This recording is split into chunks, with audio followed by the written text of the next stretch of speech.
தீர்மானங்கள் பெண்கள் மற்றும் குழந்தைகள் மீதான பாலியல் வன்முறையை தடுத்து நிறுத்திட கோரி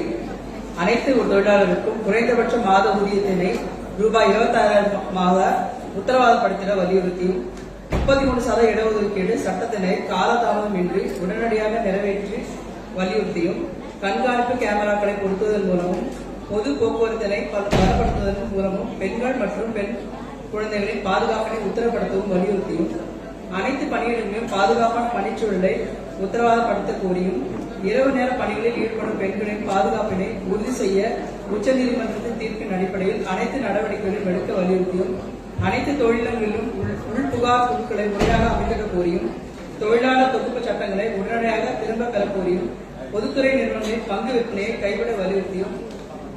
இன்சூரன்ஸ் துறையில் அந்நிய நேரடி முதலீட்டினை 100% உயர்த்தும் முயற்சியினை கைவிட வலியுறுத்தியும் LIC பங்கு விற்பனையை கைவிட கோரியும்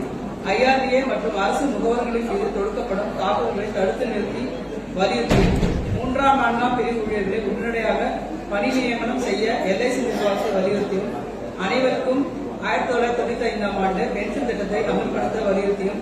அகில இந்திய இன்சூரன்ஸ் ஊழியர் சங்கத்திற்கு அங்கீகாரம் மற்றும் கூட்டு பேர உரிமையை வழங்கிட வலியுறுத்தியும் மகளிருக்கு மெனோபாஸ் விடுப்பு உடனடியாக வழங்கிடவும் மாதவிடாய் காலத்தில் மாதாந்திர விடுப்பு ஒரு நாள் வழங்கிடவும் LIC நிர்வாகத்தை வலியுறுத்தியும் தமிழக அரசு வழங்கியுள்ளதை போன்று பெண்களுக்கு 12 மாத மகப்பேறு விடுப்பினை முழு சம்பளத்துடன் வழங்கவும் அதனை தேவைப்படும் சமயத்தில் எடுத்துக்கொள்ள வழிமுறைகளை உருவாக்கும் LIC நிர்வாகத்தை வலியுறுத்தியும் 17 தீர்மானம் முன்மொழிகின்றேன்.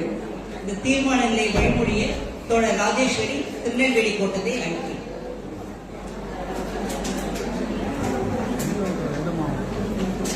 தோழர் விஜயலட்சுமி முன்மொழிந்த 17 தீர்மானங்களை நான் வழிமொழிகிறேன்.